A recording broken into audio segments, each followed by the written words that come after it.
Yang terhormat Bapak-bapak, Ibu-ibu, salam Pancasila. Pada hari Minggu tanggal 13 Oktober tahun 2024, saya akan mengomentari ada bocoran peradilan tata usaha negara, Gibran gagal dilantik. Partai Demokrasi Indonesia Perjuangan menggugat Gibran Rakabuming ke peradilan tata usaha negara. Terkait masalah putusan Mahkamah Konstitusi nomor 90 tahun 2023 yang menjadikan Gibran Rakabuming memenuhi syarat sebagai calon wakil presiden, karena syarat calon wakil presiden minimal berumur 40 tahun. Padahal Gibran Rakabuming baru berumur 35 tahun, melanggar aturan hukum soal umur. Demikian juga ikut menggugat Komisi Pemilihan Umum karena menerima Gibran Rakabuming sebagai calon wakil presiden mendampingi calon presiden Prabowo Subianto.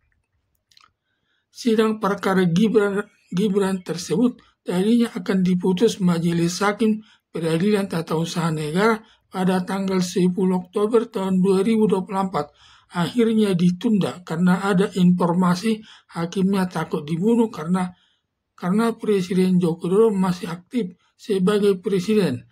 Bila putusannya tidak sesuai kehendak Presiden Joko Widodo dan Gibran Rakabuming bisa nanti menyuruh pendukungnya, pasukan berani mati atau pasukan bawah tanah membunuh hakim tersebut. Hanya ada bocoran dari hakim peradilan tata usaha negara bahwa Gibran Rakabuming gagal dilantik sebagai wakil presiden. Sampai ada mantan ketua Mahkamah Konstitusi menyatakan bila sampai hakim peradilan tata usaha negara menjatuhkan hukuman kepada Gibran Rakabuming gagal dilantik sebagai calon wakil presiden, hakimnya bisa ditangkap polisi karena putusan Mahkamah Konstitusi nomor 90 tahun 2023 sudah final and binding, otomatis sudah berlaku dan sudah tidak bisa digugat lagi ke peradilan tata usaha negara.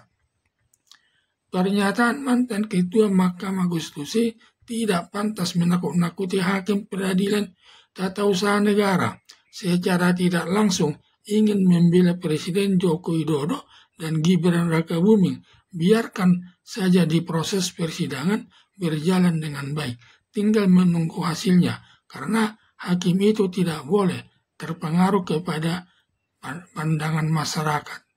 Ketika putusan Mahkamah Konstitusi nomor 90 tahun 2023 menangani kasus Gibran Rakabuming telah mengeluarkan putusan tetap memenuhi syarat sebagai calon wakil presiden, tetapi Anwar Usman selaku ketua Mahkamah Konstitusi dipecat dari jabatan ketua menjadi hakim anggota Mahkamah Konstitusi.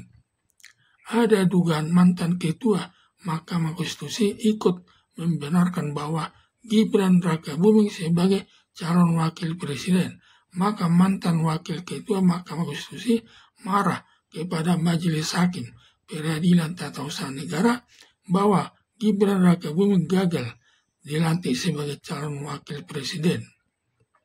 Ada dugaan sidang perkara Gibran Rakabuming akan dibuka setelah Presiden Joko Widodo sudah purna tugas atau pensiun sebagai presiden pada tanggal 20 Oktober tahun 2024, karena sudah tidak ada lagi pengaruhnya menyuruh-nyuruh aparat negara sesuai kehendaknya, yang digantikan calon presiden Prabowo Subianto yang bisa mengatur semua aparat negara sesuai kehendaknya. Kalau benar bocoran dari hakim peradilan tata usaha negara, Gibran Rakabuming gagal dilantik sebagai wakil presiden, sia-sialah perbuatan atau usaha Presiden Joko Widodo selama ini sampai melanggar aturan hukum dan termasuk ikut terlibat melakukan korupsi untuk memenangkan calon presiden Prabowo Subianto bersama Gibran Rakabuming. Berbagai perbuatan kecurangan yang dilakukan Presiden Joko Widodo antara lain: 1. Bertempat di lapangan udara Halim Perdana Kusuma, Jakarta Timur, Presiden Joko Widodo menyatakan presiden boleh kampanye dan berpihak yang tidak boleh menggunakan fasilitas negara. Pernyataan Presiden Joko Widodo bertentangan dengan Undang-Undang Nomor 7 Tahun 2017 tentang pemilihan umum, karena semua aparat negara dan aparat penegak hukum, termasuk Presiden Joko Widodo dan para menteri, tidak boleh kampanye dan harus netral kepada ketiga calon presiden dan wakil presiden, kecuali selaku incumbent sebagai calon presiden boleh kampanye untuk memenangkan dirinya sendiri sebagai presiden. Padahal Presiden Joko Widodo sudah 2 periode menjabat presiden dan sudah tidak boleh kampanye karena menurut konstitusi menjabat 2 periode atau selama 10 tahun. Presiden Joko Widodo melanggar aturan hukum. Yang kedua, turut membagi bansos berupa beras kepada masyarakat pendukung calon presiden Prabowo Subianto bersama calon wakil presiden Gibran Rakabuming di depan Istana Negara.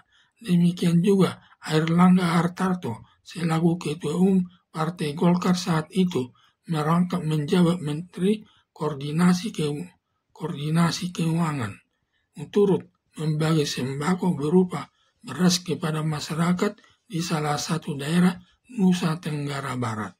Juga Zulkifli Hasan, Ketua Partai Amanat Nasional, merangkap menjabat Menteri Perdagangan, turut membagi bantuan sosial berupa beras kepada masyarakat salah satu daerah di Jawa Tengah, kepada masyarakat pendukung calon presiden Prabowo Subianto dengan calon wakil presiden Gibran Rakabuming berhasil menang jadi calon presiden dan calon wakil presiden secara tidak adil, karena pembagian beras tersebut hanya kepada calon presiden dan calon wakil presiden nomor urut 02, sedangkan calon presiden dan calon wakil presiden nomor urut 1 dan nomor urut 3 tidak mendapat pembagian beras tersebut.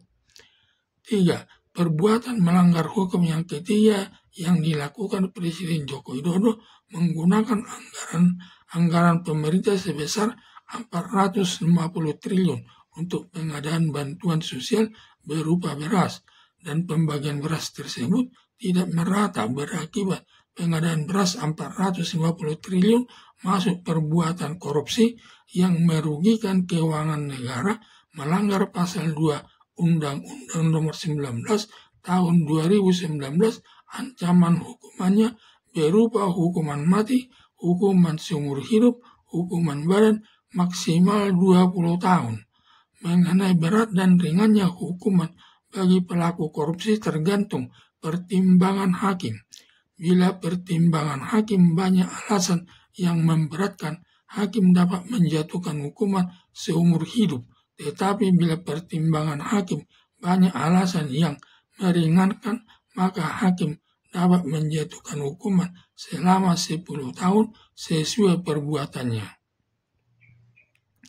Maka bila bocoran putusan Hakim Peradilan Tata Usaha Negara bahwa Gibran Rakabuming tidak dilantik sebagai calon wakil presiden, sia-sialah perbuatan Presiden Joko Widodo untuk menjadikan Gibran Rakabuming sebagai calon wakil presiden, dan yang lebih berat, Presiden Joko Widodo bisa dilaporkan kepada Komisi Pemberantasan Korupsi terkait perbuatan korupsi terkait pengadaan bantuan sosial berupa beras sebesar 450 triliun yang merugikan keuangan negara. Akibat pembagian bansos berupa beras, tidak semua pendukung calon presiden dan calon wakil presiden mendapat bantuan beras, karena yang dapat bantuan beras hanya pendukung calon presiden dan calon wakil presiden nomor urut 02, sedangkan nomor urut 01 dan nomor urut 03 tidak mendapat bansos berupa beras tersebut. Berakibat nomor urut 02 terpilih sebagai pemenang calon presiden dan calon wakil presiden. Bila benar bocoran Hakim Peradilan Tata Usaha Negara bahwa Gibran Rakabuming tidak jadi dilantik sebagai wakil presiden merupakan karma kepada Presiden Joko Widodo atas perbuatan kecurangan yang dilakukan untuk memenangkan calon Presiden Prabowo Subianto bersama calon Wakil Presiden Gibran Rakabuming. Harapan saya, kalau benar bocoran Hakim Peradilan Tata Usaha Negara tidak jadi melantik Gibran Rakabuming sebagai Wakil Presiden dan untuk mencari penggantinya, Prabowo Subianto dapat menunjuk 2 orang yaitu Puan Maharani dan Anies Baswedan untuk dipilih Majelis Permusyawaratan Rakyat atau MPR sebagai Wakil Presiden dan bagi siapa yang terpilih menjadi Wakil Presiden mendampingi calon Presiden Prabowo Subianto sesuai prinsip demokrasi Indonesia. Sekian dan terima kasih.